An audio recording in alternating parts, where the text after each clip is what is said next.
There was like several overhead shots, and during the first overhead shot, our eagle-eyed viewers, as well as Quentin Tarantino, may have noticed one of the extras had a missing shoe. She was standing there in one heel. I didn't notice it. I was looking for it, but I didn't notice it. And then you showed me the picture, and that is pretty funny.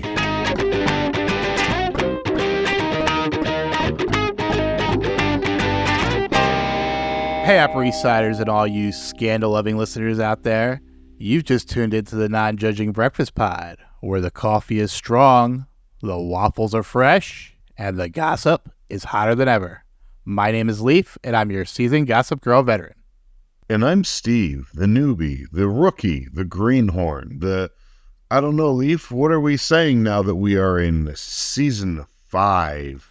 I'm not sure, but how relieved were you when you found out you weren't carrying my offspring? That certainly would have derailed your fairy tale, not to mention biology. I can feel again.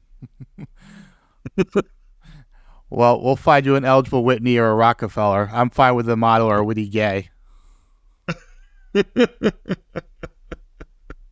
So here's the deal, folks. Leif has been watching Gossip Girl since it first aired, and I'm diving in for the first time. And together, we are your dynamic duo, bringing you all the drama, romance, and sometimes questionable fashion choices of this iconic 2007 series. Bring your magnifying glasses, because each week we're dissecting every juicy detail of the show, one episode at a time. We'll connect the dots, uncover those sneaky little Easter eggs, and of course, serve up some piping hot behind-the-scenes tea. And expect some iconic Fandom moments too, because what's a deep dive without a little drama? And since we are all about inclusivity here at the Non-Judging Breakfast Pod, there is always a seat for you at the Non-Judging Breakfast table. So go ahead and grab a mimosa, a cup of coffee, or bake up some of Nate's brownies, and let's go ahead and get into this. All right, let's get into it. Sorry, Leif, I did not see the script beforehand today. I always look, and the one time I didn't. This week we're here to talk about Season 5, Episode 3, The Jewel of Denial. Original air date was, of course, October 10th, 2011. And based on the movie, The Jewel of the Nile. Yes, which was the sequel to Romancing the Stone? Or those two movies went together? Michael Douglas, I think, yes, right? Michael Douglas and Kathleen Turner. And Danny right. DeVito, too, apparently. Yes. And I feel like I may have seen clips of those, but I know my dad watched them. I don't know if I ever actually saw the whole movie. I have not seen any of it. It came out in 1985, directed by Louis Teague, and the description reads, when Joan Wilder is abducted while on a trip along the Nile, her boyfriend, Jack Colton, and pal Ralph rush to rescue her and retrieve a fabled jewel. So, not sure what the connection is, but made a good pun at least. Yeah, that's what I think the connection was. This episode was written by Amanda Lasher. Been around since season 2. Did Pret-a-Pour J, Gone with the Will, Seder Anything. And then season 3 did The Freshman, They Shoot Humphreys, Don't They? The Lady Vanished, It's a Dad World. And then season 4, she did The Undergraduates, The Townie, and Pretty in Pink. So a lot of funny episodes. And this was a funny episode too, as I thought. Yeah. She does good comedy stuff. Yeah, the lighthearted. It seems to be a lot of lighthearted and often sort of filler plot episodes. Like big things happen, but then also it's sort of expositional, I guess you could say.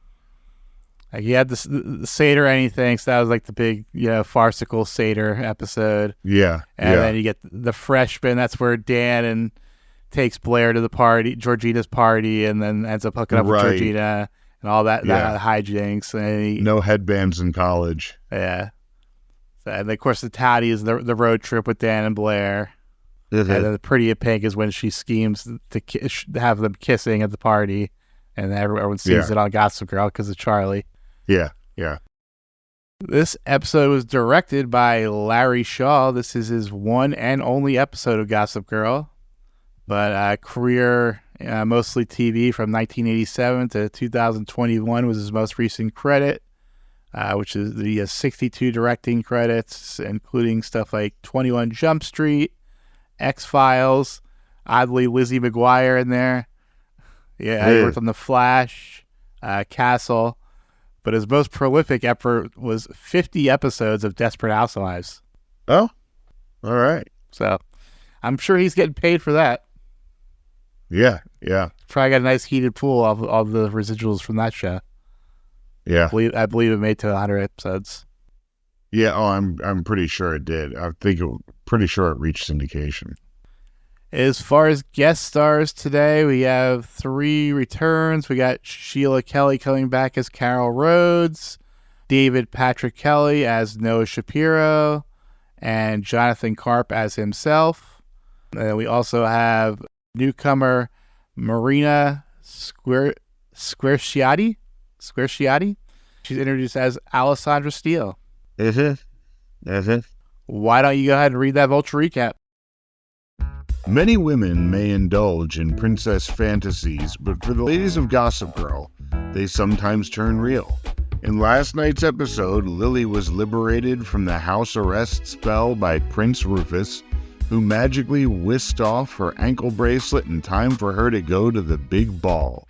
As for her niece, fake Charlie Rhodes, aka Ivy, Lily is really about one thing.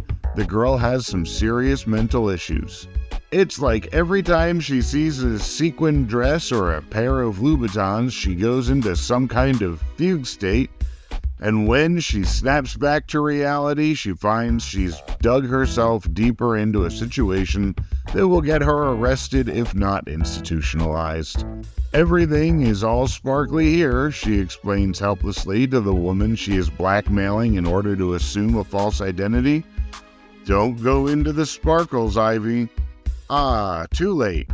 In the meantime, Blair pursues her Grace Kelly fantasy at all costs by telling Louis the baby she's carrying is his, although the final scene suggests she's going to have some explaining to do when the kid pops out wearing an ascot and drinking its own celebratory scotch. Yes. Do you think the baby is Chuck's?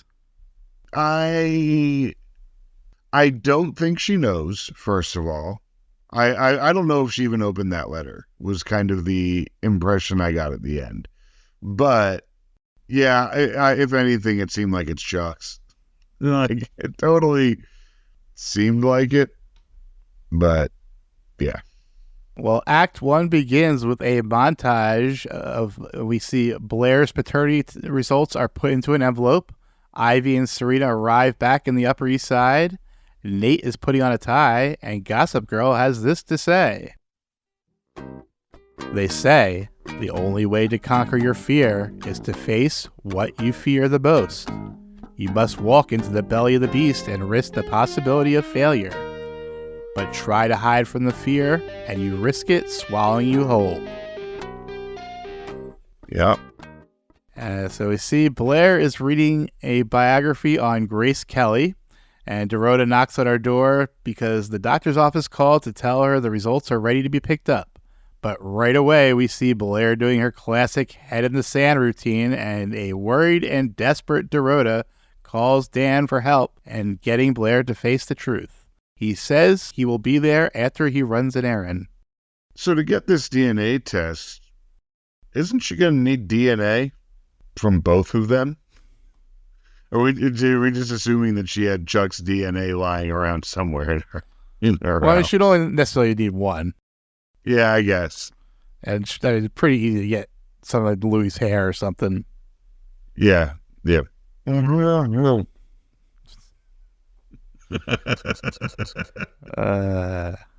Gross. Yeah. But it is dangerous to do it while she's still pregnant, from what I understand. It's only really done in emergencies, like to prove like incestual rape or something like that. Because they also need the DNA from the baby, which means you have to that's why I'm saying it's dangerous. Exactly. They typically only do that in emergencies. Yeah. Or on the Upper East Side. Serena and Ivy get off the elevator in the Waldorf apartment. Dorota enthusiastically welcomes Serena home while Ivy hangs back and ignores a call from Carol. She then deletes her phone book for some reason. When Serena sees the worried look on Ivy's face, she promises Carol won't find her thanks to Cece's help. Good job, Cece, who's clearly never seen a picture of her own granddaughter. Like, damn, that's just strange. Well, this family is apparently just randomly ignores each other's calls for no reason. Yeah, that's true, too. Yeah. So, yeah, I was ignoring Cece's calls. I don't know why. Oh, that's why she was calling. Yeah. And, of course, Cece was ignoring Carol's calls. Yeah. At the Empire, Dan has apparently gifted Chuck a puppy in an effort to get him to feel something. Chuck is reluctant, but Dan doesn't have time to take the dog back because he has to persuade Noah Shapiro to help him kill his book. Chuck generously offers to lend him some protective sports gear and help his efforts. Nate is surprised to see Dan and the dog at the suite. Chuck lies to him about the dog, and Dan lies about why he's there before leaving. Although, it would be something Dan would do to go wish Nate a good first day. Yeah. Like, their bromance does, like, Robin was like, that's a weird thing to say. And I'm like, is it though? Like, that is just such a Dan and Nate thing to do. But yeah, Chuck's comment about the knee pads. This is. Yeah. Nate tells Chuck he should consider keeping the dog because he won't be around to keep Chuck company as much with a job and school. Chuck explains that Diana hired Nate for his skills in the bedroom, not the boardroom. Yes, Nate, sweetie, I was going to get to this later, but you're a prostitute. It's kind of what you have been doing since season 2. Yeah. But I want to take that, so I want to figure out when they officially stop mentioning school. So this is 503, and he mentions that Nate is still going to school, apparently. But I don't think we actually see them on campus at all this season. Yeah, because we know that Serena is not going back to school because she's working. But I feel like she's the only one that's addressed it at all. But Nate says in the scene that he's working and going to school. So right, yeah. I'm saying other than this, I don't think we've addressed it from Blair or Dan even. Has Dan mentioned NYU at all? I don't think so. Yeah, I don't think so. Blair welcomes Serena home, and after getting over the surprise of Charlie, allows Charlie to stay in the guest room. The three sit down to breakfast with Dorota hovering. Serena excitedly mentions that she and Blair finally get to model together at the Jenny Packham show tonight. Blair says she unfortunately won't be able to attend. As she walks away, Dorota implies that now she can go pick up the results, but Blair says she is going shopping instead.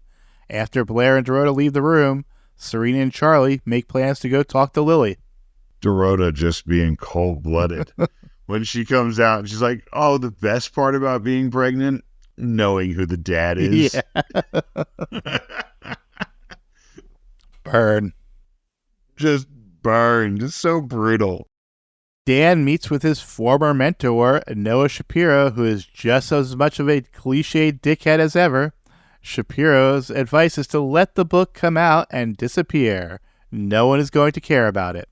Shapiro's agent, Alessandra Steele, walks in and gets introduced to Dan. Dan agrees to the plan, but asks that Shapiro not tell anyone and leaves. Shapiro asks Alessandra to wait while he makes a call to Jonathan Karp. Not much to say at this point, other than I love that he's immediately calling Dan a coward for not wanting to release this. What was your initial thought here? Do you think he was going to try to steal the book for real? Oh, yeah. When he first called, I was like, oh, he's going to totally steal that book. Which is what I thought he was doing all along. Like, I didn't think it was a setup. I thought he was, like, I thought he saw money signs and was going for it. they had me on this whole storyline. What do you think of Alessandra? Well, I also, the instant that they were introduced, the second she was given a name, I'm like, oh, this is Dan's new love interest. Oh, they're going to hook up. Okay. I will confirm that she is going to be a recurring character for basically this whole book storyline. Yeah, it really felt like she was going to, well, and the way that he introduced everyone at the table, that it was like, this is your publishing team, you know, and she was there. So I just kind of I think everyone else was actually real people. Jonathan Karp. Well, many of them. Jonathan Karp, once again, being horrible at acting. Yes. Just not knowing at all what to do in the scene. He just looks so uncomfortable. You see him like waiting for him to put his hands in front of his face. But I did think that there was instant, like, they're trying to show us chemistry with Alessandra and Dan immediately. I also thought, and I think I thought this maybe more toward the end, but the switch out again of Noah for the other guy is an actual writer, right? Yeah. The guy that we saw Jeremiah last week. Harris. It was Jeremiah actually Jay Harris. McElroy. Yeah. So I think I also got the impression of like, okay, we need to get the actor back in because this is going to be a longer storyline that we don't want to necessarily push this non-actor through. That we want to get someone with some chops to finish this storyline out. Rufus is at the penthouse cleaning up breakfast for two and tells Lily he's late to his meeting with Panic. Lily is already lonely after 1 week of Eric being gone to college, but is cheered when reminded that her house arrest ends in 1 month and Serena gets home today. Yeah, good for her. Good for Rufus, still working. Being a working man again. Yeah, and being out there with Panic and doing all this stuff. Yeah, the breadwinner now. Well, let's not get carried away. Right. She says as she pats him on the head. Who's the big breadwinner now? Pays the electric bill with his whole salary. Yet my bank account is still full. After Rufus leaves, Lily gets a call from Carol, who asks if Lily has heard from Charlie. Carol thinks Charlie might be on the West Coast, but Cece won't return her calls. Lily says she will ask Serena, who just got back from L.A. Carol is intrigued that Serena is also in California, and we see Carol holding a photocopy of the check Ivy wrote for the apartment she and Serena were going to share. Carol says she is going to come visit. Yeah, okay, Carol. The whole time I was thinking, what are you going to do? You're going to show up and tell your family that you defrauded them? Like, you're fucked. You're fucked, Carol. Well, I mean, presumably she just assumed that using her Rhodes charisma, she was going to manipulate Ivy into just backing down, which she probably would have if she didn't get that booster from Blair. Yeah, you're right. But it's also like, you're the one that started this whole con in the first place. Yeah, if you out her, then you're going down too. Yeah. But she's an older and she's more experienced, and I said, if Blair didn't have that conversation, she likely would have been able to manipulate her out to leave. Yeah, I totally agree. Dan calls Blair and asks if she has picked up the test results. Blair says she's walking into the doctor's office now and has to go. Blair goes to enter a store, but it is revealed Dan was following her and steps in front of the door. Dan ushers it off, presumably in the direction of the doctor's office. Dan sees a Gossip Girl blast and looks perturbed. I like what comes after this more. But I like how he tracked her down. But yeah. I just kind of like grabs her and it starts. This is what I was thinking of. The phone call. Right. No, I love that when this is the part that I was thinking of, that he calls her on the phone and she's like, "Oh yeah, I'm just walking in right now," and he just steps right in front of her before she walks in the door. And when he kind of like pulls her away, she's like, "Oh, yeah, what? Yeah."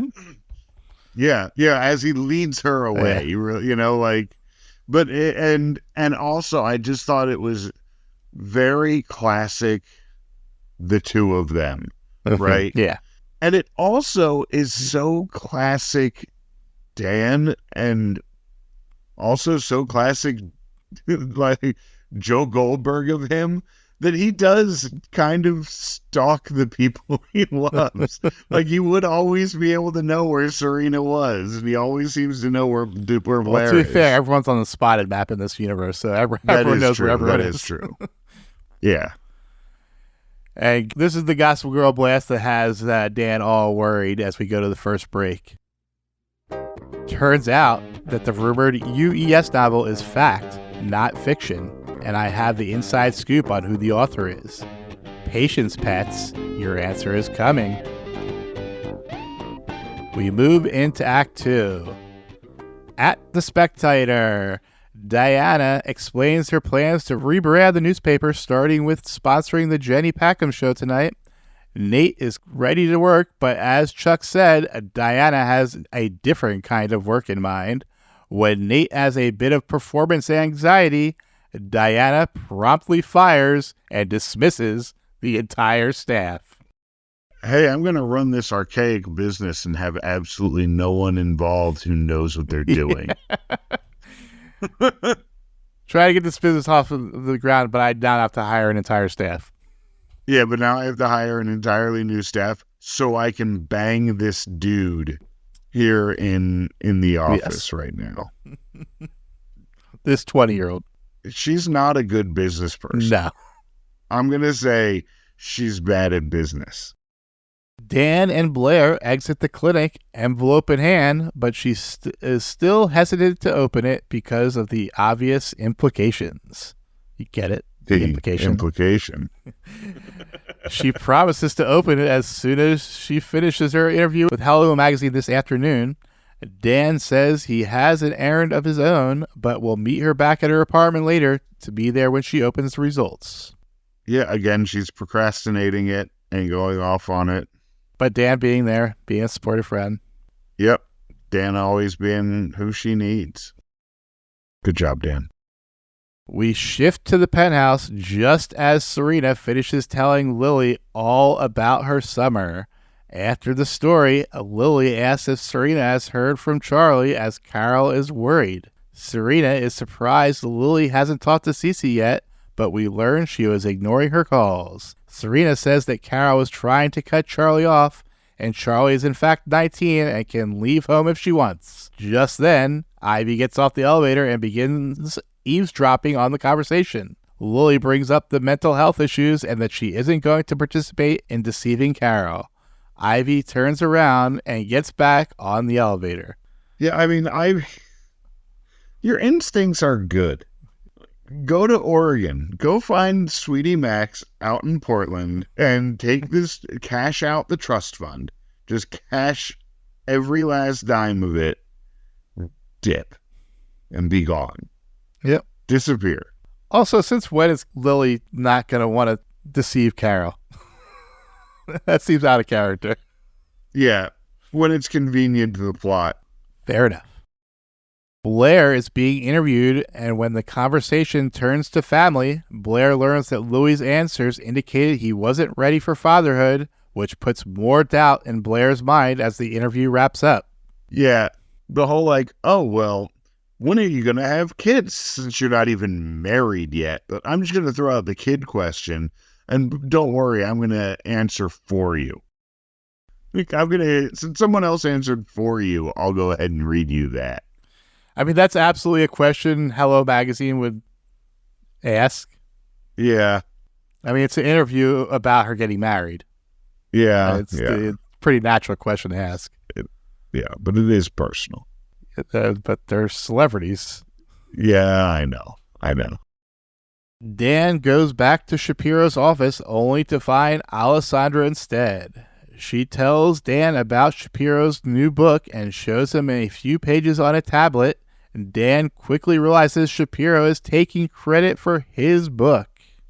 I read the screenshot of the one page that we get to see of inside. Yes, Dan describes Claire Carlisle as small yet giant, young yet adult, girlish yet macho.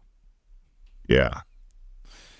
And this is blowing up the publishing industry right now. Yeah. Should have got someone other than intern to write this. Yeah. Or at least copy and paste H.P. Lovecraft like you did for Blair's writing sample, so that we know that you're not trying. Yeah. Just the suspension of disbelief would be a little bit better. They also give you the first hint in this scene that it's a setup, because Alessandra lets Dan overhear about the party and where it's going to be. Yeah. Honestly, I chalk that up for a bad assistant. Because tell me if that wasn't just an assistant. I don't know why instead of agent I put her at intern in my head. Let's just also say that if she was an assistant of some sort, there is an assistant screwing up in this episode. We're going to get to it. Yeah, but I'm just saying that's what this was to me. This is what Gossip Girl had to say about it. Poor lonely boy, you just learned the true meaning of publish or perish.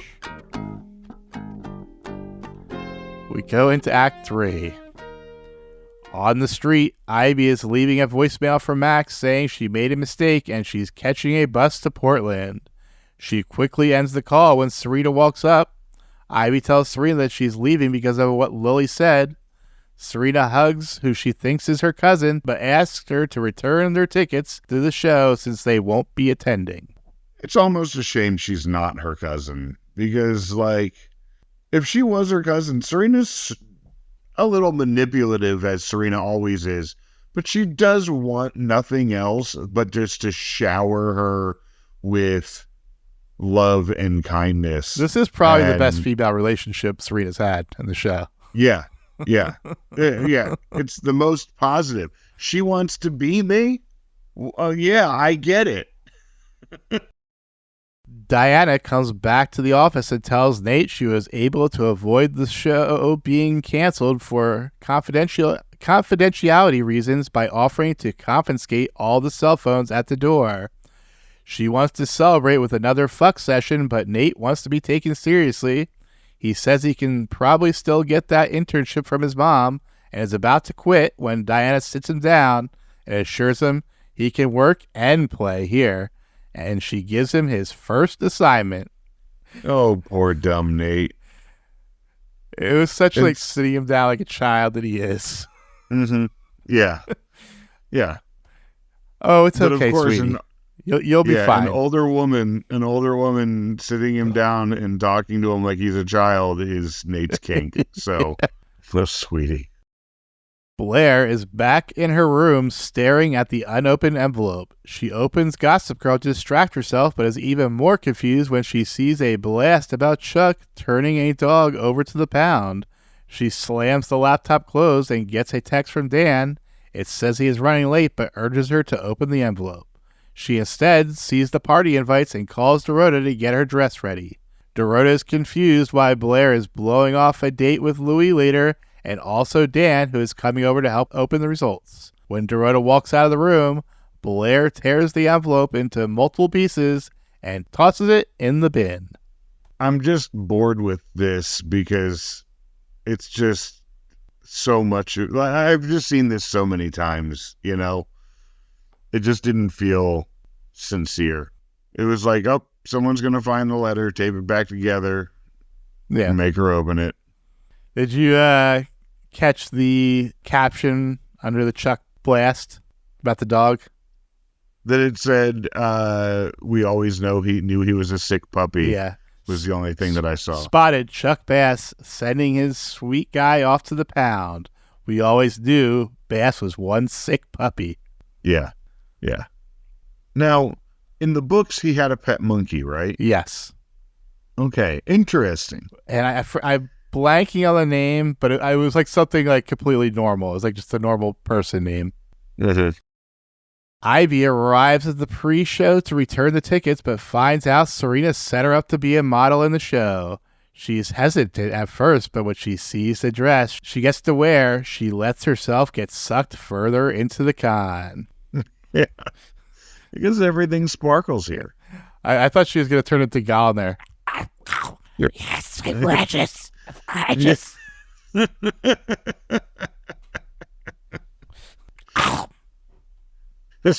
She grabs it and runs into a cave.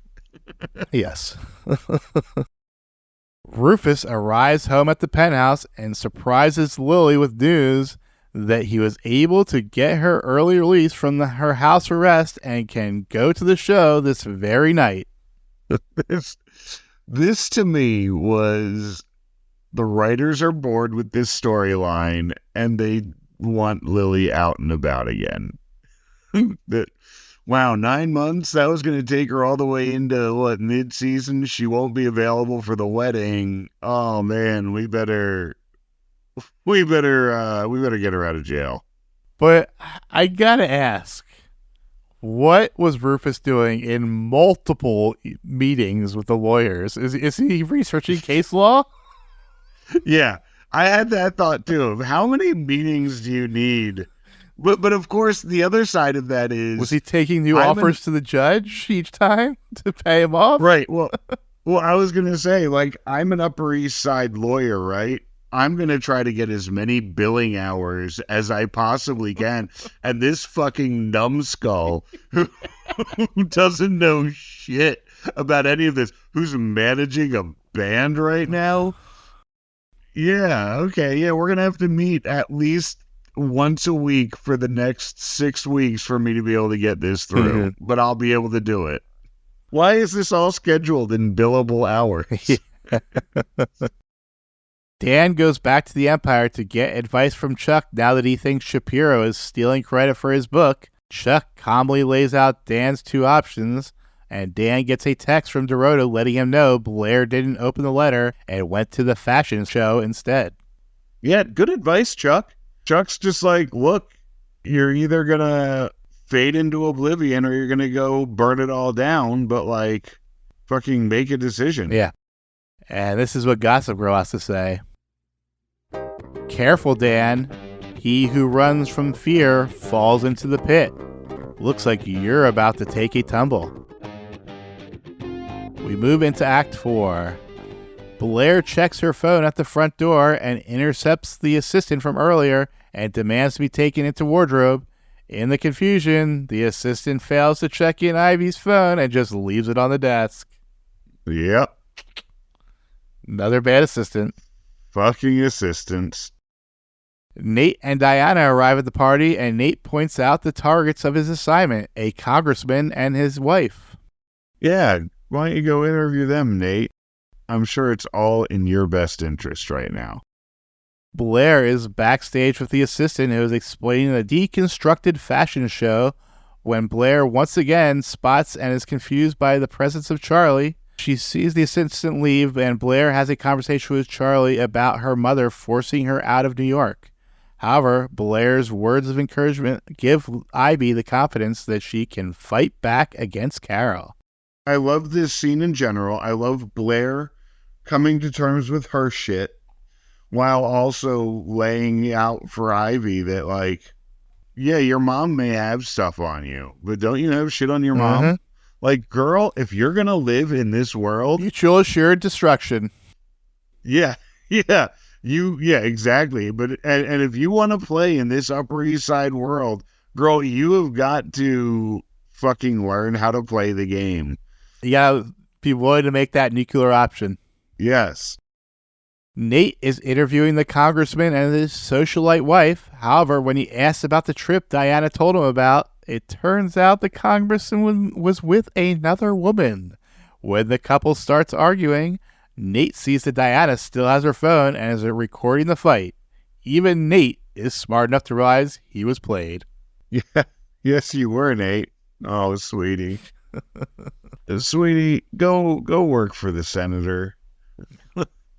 You have options, and this is not a good one. What's your salary here? What's your salary? He's an intern. Yeah, exactly. Like he's probably But he doesn't need he's getting salary. paid in sex. He's a prostitute. Yeah. Which is better than we would have gotten at the mayor's office, which would be nothing. Yeah, that's true. That's true. Although, of course, last time he went to intern at the mayor's office, she tried to hit on him, remember? Oh, right. Yeah. So I think that's just going to be his fate no matter where he goes. Unless he goes to work like an all-male. Of course, they'll get on by a gay guy. Yeah, but he couldn't work with the intern at the mayor's office because she was of an appropriate age. No, I don't think it was. No, I think it was the mayor. Oh, was it the mayor? I thought it was someone in the mayor's office, but I do remember what you're talking about. I think it was implied that it was definitely like another older woman. Oh, okay. Yeah, I think you're right. Rufus and Lily arrive and check their phones. As they walk away, we see Lily miss a call from Serena. Once they enter the party proper, Lily feels everyone is watching and whispering about her. However, Rufus is quickly there to reassure her.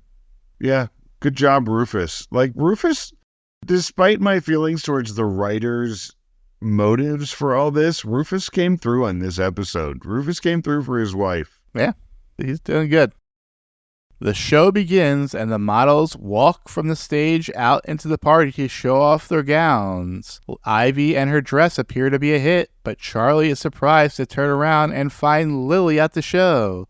Ivy begs Lily not to tell Carol, but as Lily points out, Carol is already here. She sees Ivy and silently signals her over for a private chat. Yeah, I like how Lily reacted to seeing Charlie, how she was excited to see her. You know, and yeah, but now we go on to the next part of this. It's Blair's turn, but as soon as she leaves the stage, Dan steps in to replace her escort. He brought the envelope, somehow glued back together by Dorota. The two fight over the envelope, and during the scuffle, Blair pushes Dan into a waiter, causing a scene.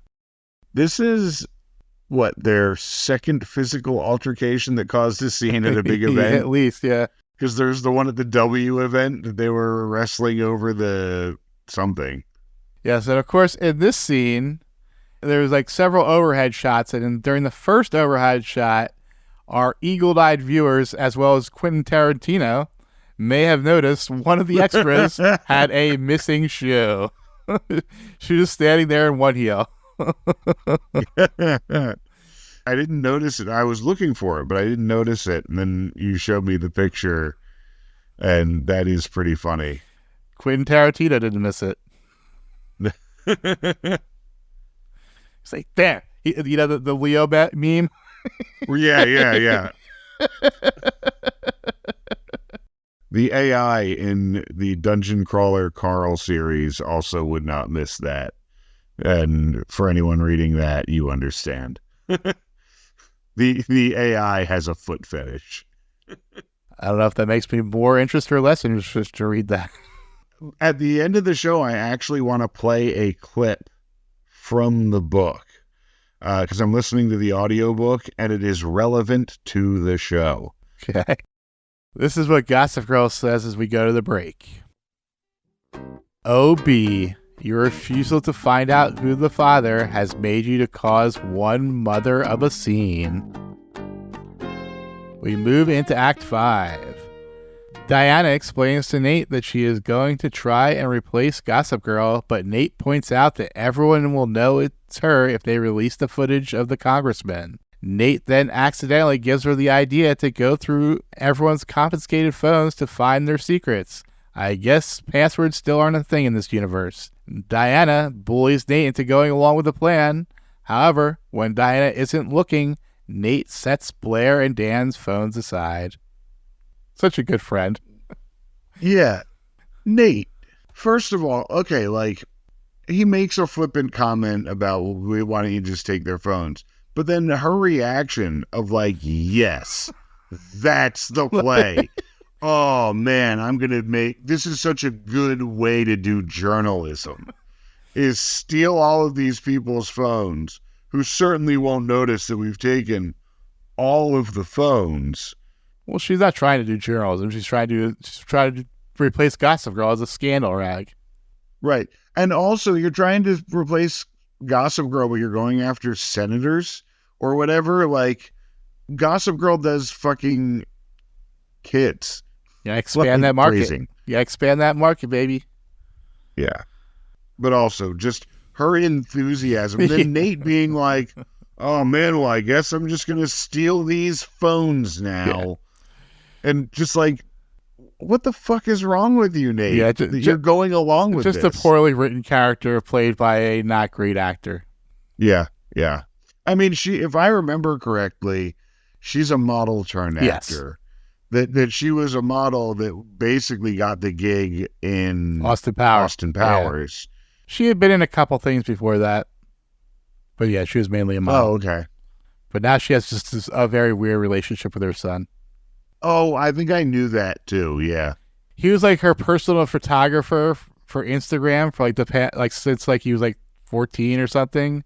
And he actually got into film himself and directed his first feature film, which contains a sex scene with his mom. Yeah. Awkward. Yeah. No. It's just art, guys. Just lift your leg a little bit, Mom. Yeah. For this, Mom, Arch your back. I'm also going to serve as intimacy coordinator for this shoot, Mom. So backstage, Carol tells Ivy that the show is over and it's time to pack up and go back to Florida. But Ivy has other plans and turns the blackmail back around on Carol. Ivy says she likes the sparkle of this world and a family that actually cares about her. The sparkle. It's the goddamn sparkle. She is right that she has a family that like really does care about her. Yeah. Which is funny because of how dysfunctional of a family the Vanderwoodson, Rhodes, Klaus, Humphrey, Basses are. They do show up for each other usually, and they do love each other. So yeah, I think it's nice for Ivy. It's like good guy. I'm kind of on Team Ivy of like, I hope this lasts as long as she can make it last. Because like these people deserve to have their money stolen from them by some nobody who found their way in. And also it just seems like it's good for everybody. And it almost seems like Ivy could, I mean, she likes the money, but I think she likes the family just as much. Yeah, no, that's that exactly that she never gets greedy with the money. She hasn't asked for anything. She hasn't tried to spend anything. And she said she's going to get Carol back into the trust. So she's walking that line. Yeah, I wouldn't let Carol back into the trust. No, like that. Put Carol on an allowance. That's what you do with Carol. Outside, Dan chases down Blair and apologizes to her for being pushy about the results. He admits he was using her problems to avoid his own. However, Blair admits she turned to Dan specifically because she knew he wouldn't let her worst instincts rule her in this. Dan hands her the letter one last time and walks away. Yeah, it was a nice scene with them. And I like that they had the whole, like, if you face yours, I'll face mine. That they have a good partnership like that. Also, I get taping back the letter, but why would you tape the envelope too? Yeah. Like that just seems like more. Toronto wasn't supposed to see it first. That's why she mentions I didn't read it. Gossip Girl takes us to the final break with there once was a Princess Bee, undone by the question, who's the daddy? But it's time to find out. Will it be Chuck or will it be Louis? We move into the epilogue. Blair shows up at the Empire and lets Chuck know that she is pregnant and he is not the father. Blair is introduced to Monkey, who Chuck has decided to keep. Blair's parting words are that there was a part of her that wanted the baby to be Chuck's. Robin was like, that's a weird thing to say. And I'm like, it's a very Cher thing to say. Yeah. It's that whole tortured, longing, but it's forever love bullshit. It is right in line with their fucked up relationship. Yeah. What is it that Nate says earlier on when Chuck says something like, no one understands Yeah, us. because He you're not says, normal. Yeah, because you're not normal, because it's not natural. So yeah, you said earlier you think it is Chuck. She's lying. Yeah, I think she's lying. I think she's lying, but she wants the fairy tale. And I think that's what that line is. This fairy tale is complicated. That she really wants, that she's found someone who loves her to the moon, right? And he's royalty, and she loves him too. And he's virile. And he's virile. Yeah, we know that too. So he makes her happy, but there's still that missing something, but also it's everything she ever wanted. So like, yeah, I get, like, it is complicated, Blair, but I also don't think it's her kid. I think it's Chuck's. I don't think it's Blair's. It's Chuck and Louise? Yeah, twist.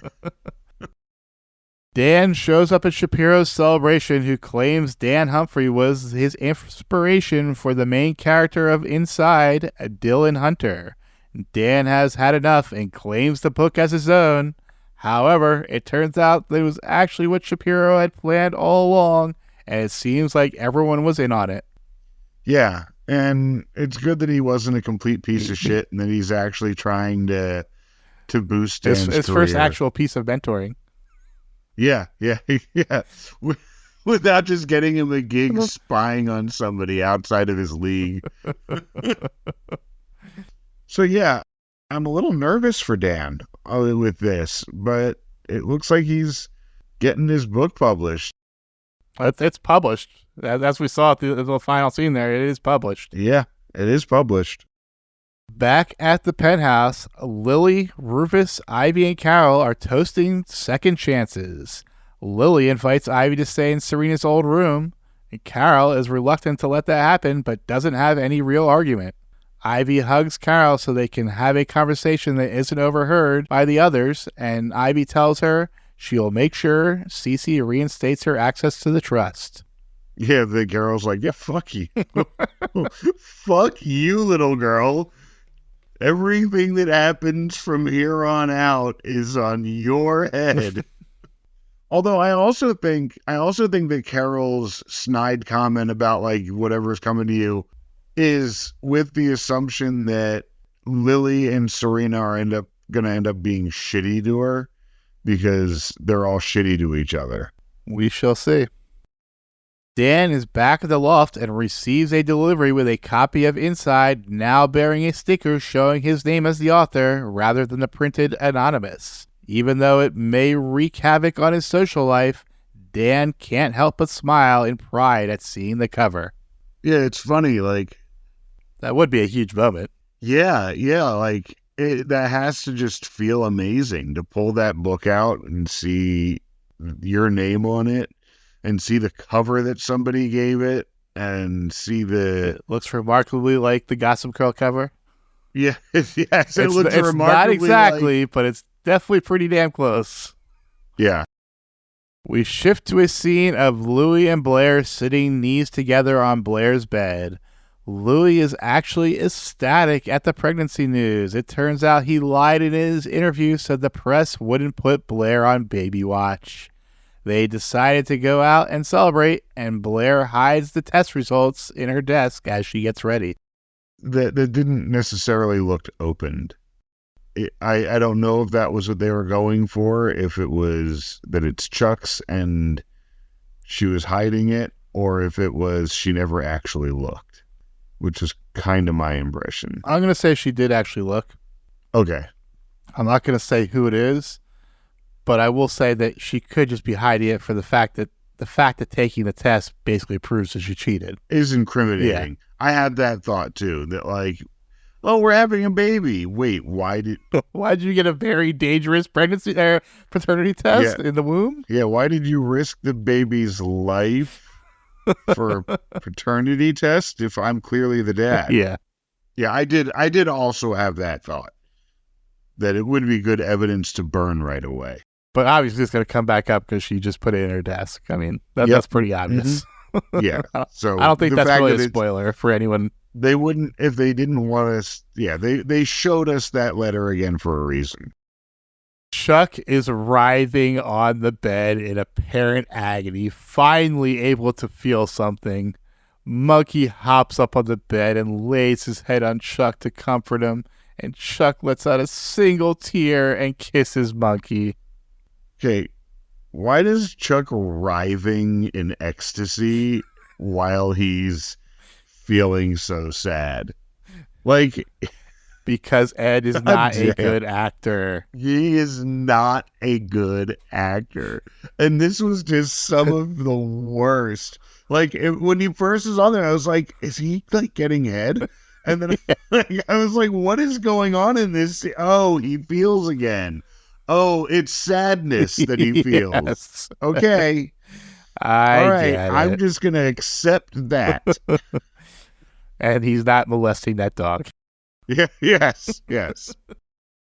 Serena is helping Ivy unpack her things in the bedroom formerly known as Serena's, formerly known as Jenny's, formerly known as Serena's. Ivy realizes she has left her phone at the party. Yeah, she forgot her phone at the party, and now all the phones are currently in possession of someone else.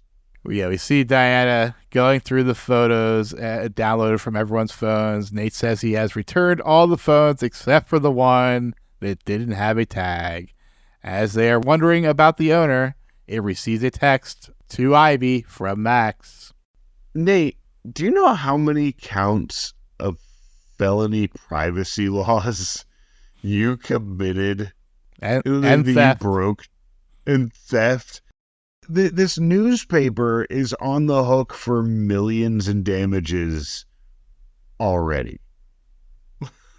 Like, and you can't print anything you have. And I do like that, once again, the Gossip Girl writers show they know how to use writing tools within an episode. This was really well said because they show Ivy leaving the voicemail for Max, and then they show the phone getting untagged and just left at reception. So it's setting up this final scene. Yeah.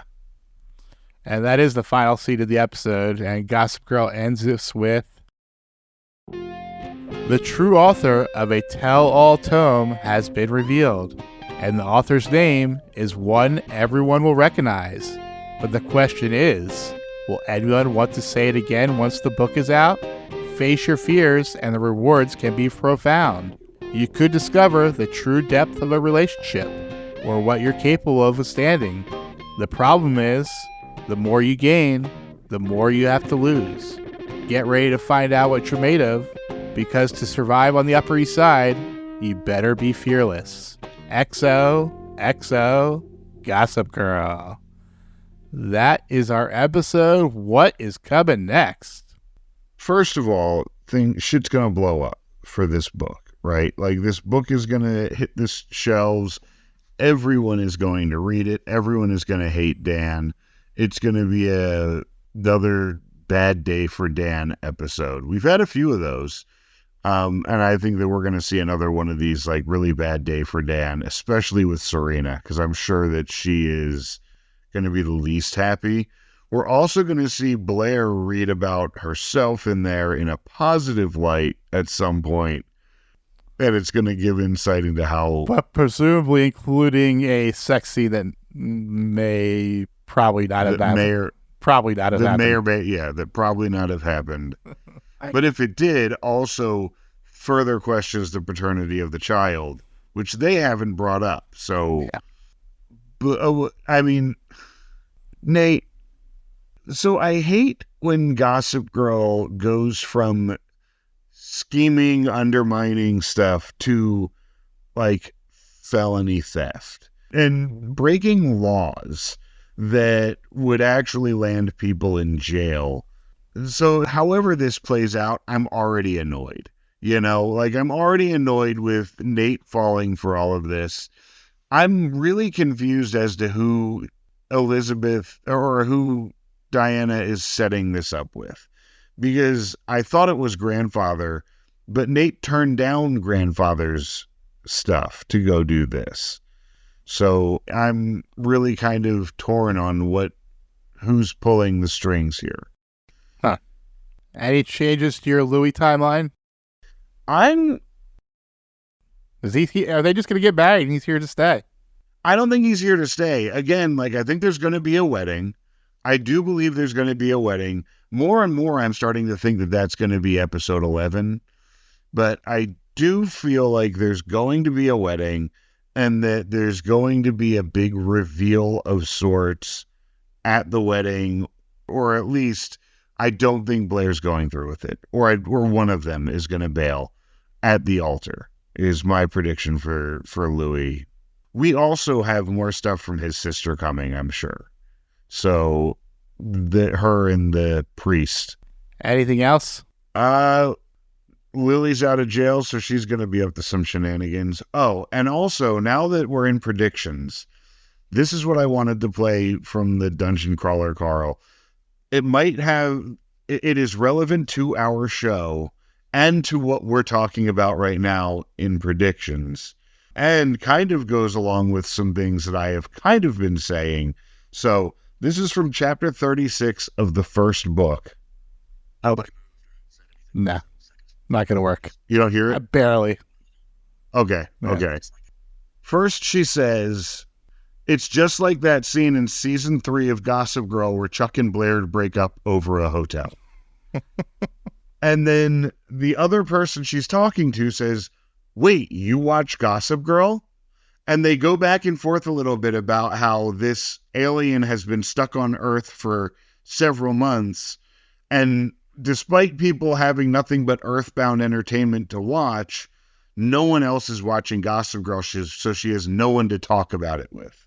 There's someone always watching Gossip Girl. Right.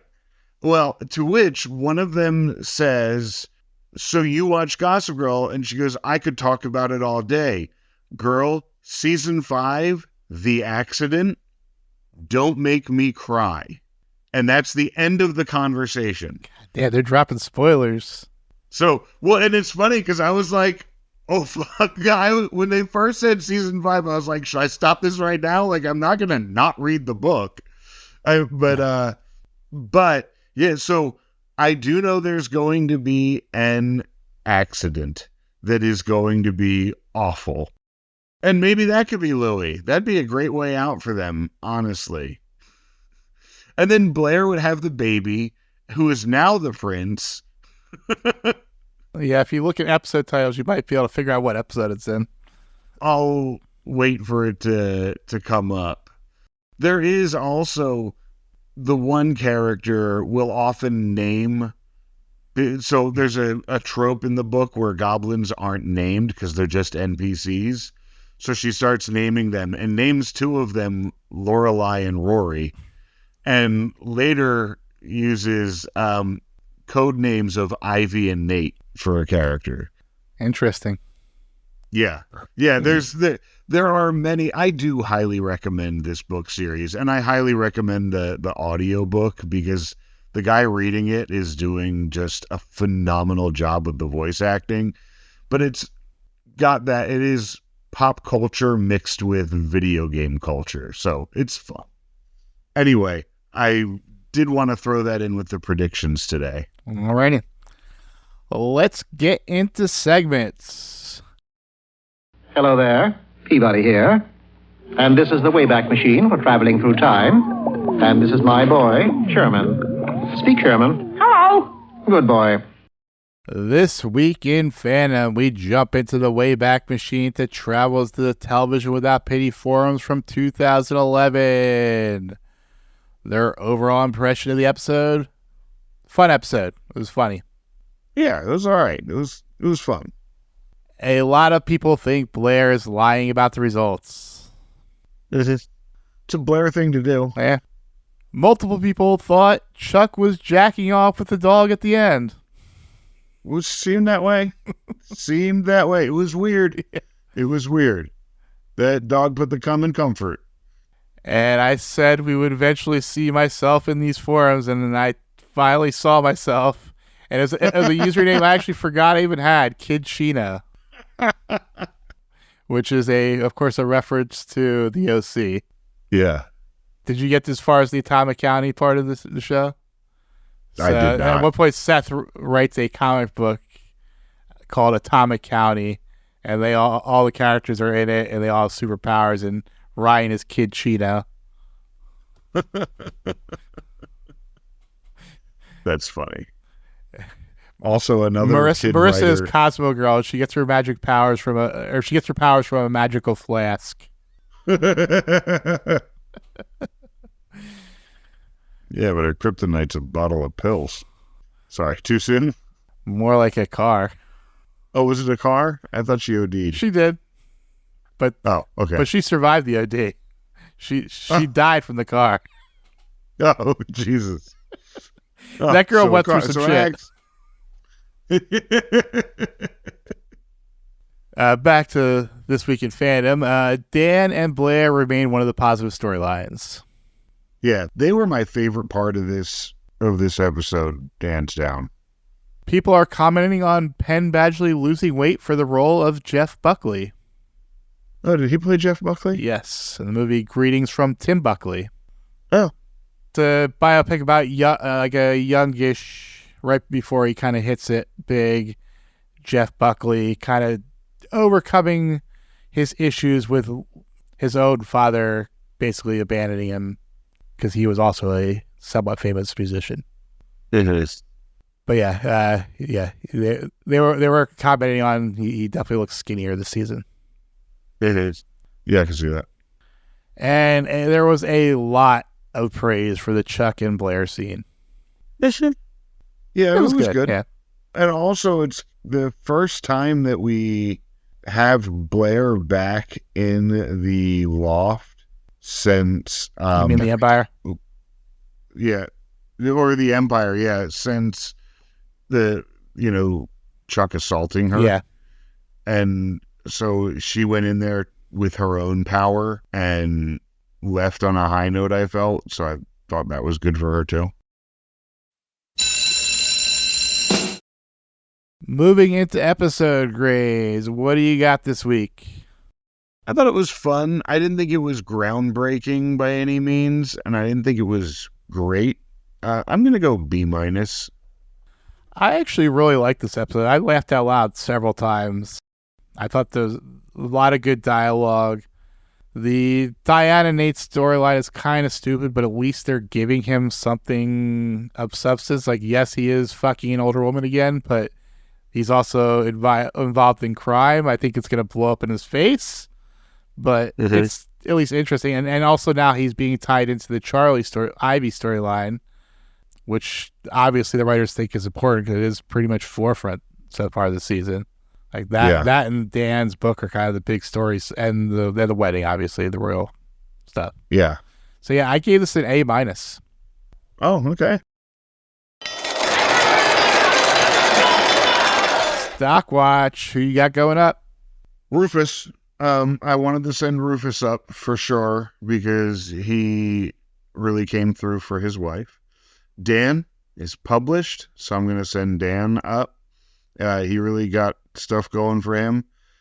I'm going to give Louie the up for finding out he's going to be a dad and being really excited about that. And I'm going to give Charlie the up for Ivy the up for landing on her feet and holding the upper hand for now.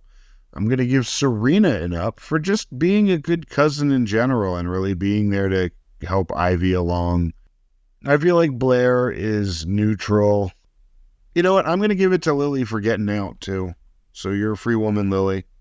Oh, and you know what? He was mentioned, and I love him, so I'm going to give Eric an up. Do a counter Vanessa. Off at Sarah Lawrence. For me going up, I had Dan because he was just a great friend this episode.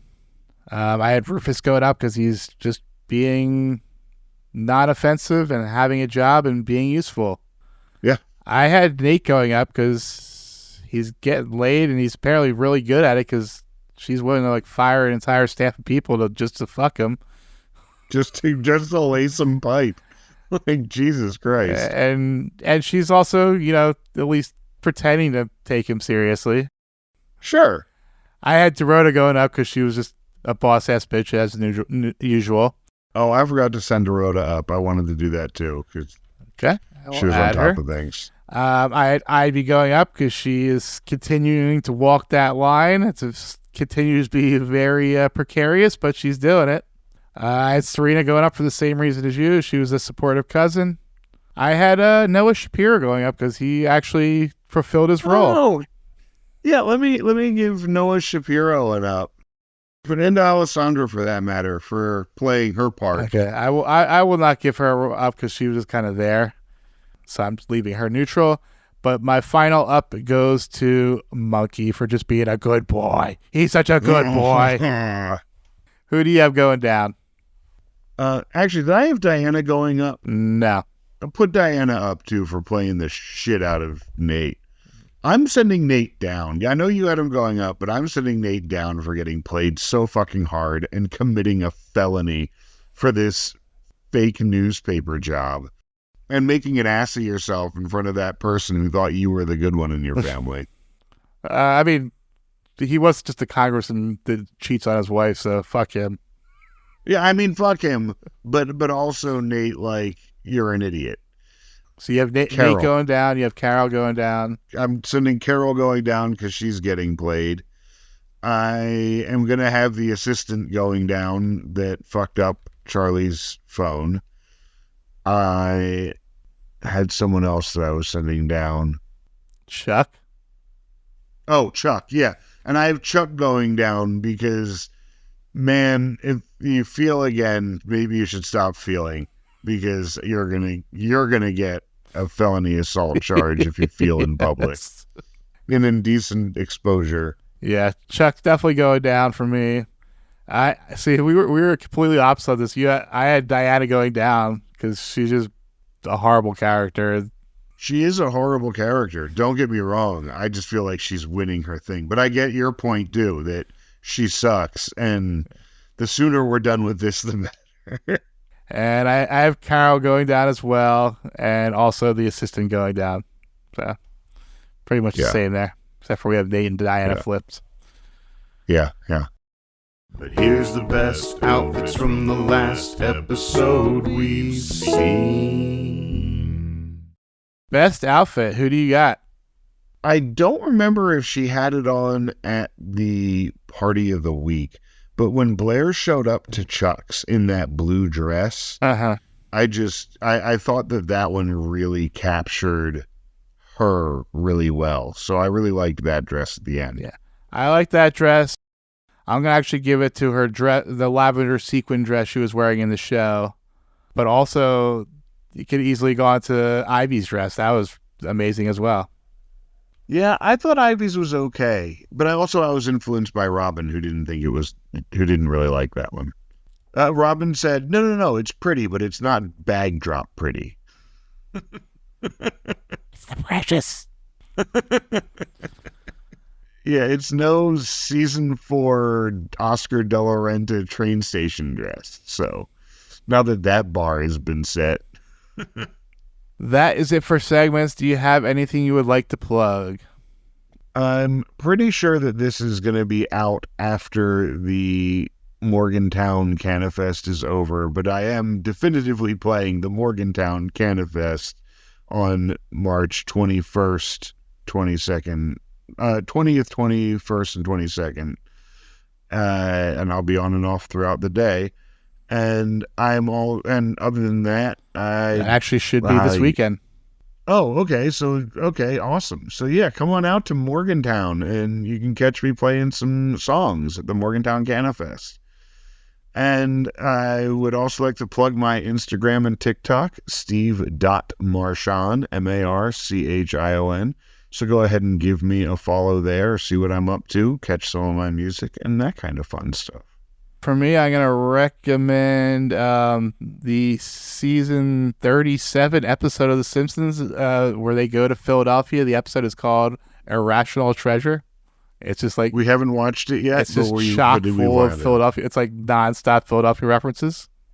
Yeah, I'm dying to watch it. Robin and I just haven't had a time that we've been synced up to watch something together. So, but if you want to follow me on social media, you can find me on Instagram and Blue Sky at Hot Capicola. That's HOTCAPICOLA. And you can follow the podcast on Instagram, TikTok, and Threads at Non-Judging Breakfast Pod. And if you would like to find links to our subreddit, our Discord server, and our Patreon, you can find them all on our website, nonjudgingbreakfastpod.com. And if you would like to send us a message, we'd love to hear what you have to say and maybe even read it back here on the podcast. Please send us an email at nonjudgingbreakfastpod@gmail.com and we'll see what you have to say. Also, while you're listening, if you can hit that like, subscribe, or follow button, and go ahead and leave a comment on the episode. That really helps us with our visibility in Spotify and Apple Podcasts. And finally, go ahead and let the folks that you're talking to at work or your friends around town know that you are listening to the Non-Judging Breakfast Pod, and bring them up to the Non-Judging Breakfast table. Make us your water cooler talk. And we will be back next week to talk about Season 5, Episode 4, Memoirs of the Invisible Dan. The episode description reads, after much deliberation, Dan decides to gather Serena, Blair, Nate, Chuck, Rufus, and Lily to reveal the truth about his book in a hope that they will support him at his book party. Meanwhile, Blair and Lily hit a crisis point after Lily reads Dan's book. Diana learns incriminating information about one of Nate's friends and uses it to her advantage. Oh, Jesus Christ. Bum, bum, bum. Until next time, you know you love us. XOXO. Every time you walk away, run away, you take a piece of me with you there. Every time you walk away, run away, you take a piece of me with you there. Every time you walk away, run away, you take a piece of me with you there. Oh, it seems I'm walking right to your door. My heart's still resting, looking for something more. Are you ever gonna see everything you mean to me? I'm trying really hard to believe. Every time you walk away, run away, you take a piece of me with you there. Every time you walk away, run away, you take a piece of me with you there. Every time you walk away, run away, you take a piece of me with you there. Never feels right when I'm out here on my own. I left last night and it feels like way too long. Are you ever gonna see everything you mean to me? I'm trying really hard to believe. Every time you walk away, run away, you take a piece of me with you there. Every time you walk away, run away, you take a piece of me with you there. Every time you walk away, run away, you take a piece of me with you there. Come back to me. Smile and you'll make my life complete. Every time you walk away, run away, you take a piece of me with you there. Every time you walk away, run away, you take a piece of me with you there. Every time you walk away, run away, you take a piece of me with you there. Every time you walk away, run away, you take a piece of me with you there. Every time you walk away, run away, you take a piece of me with you there. Every time you walk away, run away, you take a piece of me with you there. Every time you walk away, run away, you take a piece of me with you there. Every time you walk away, run away, you take a piece of me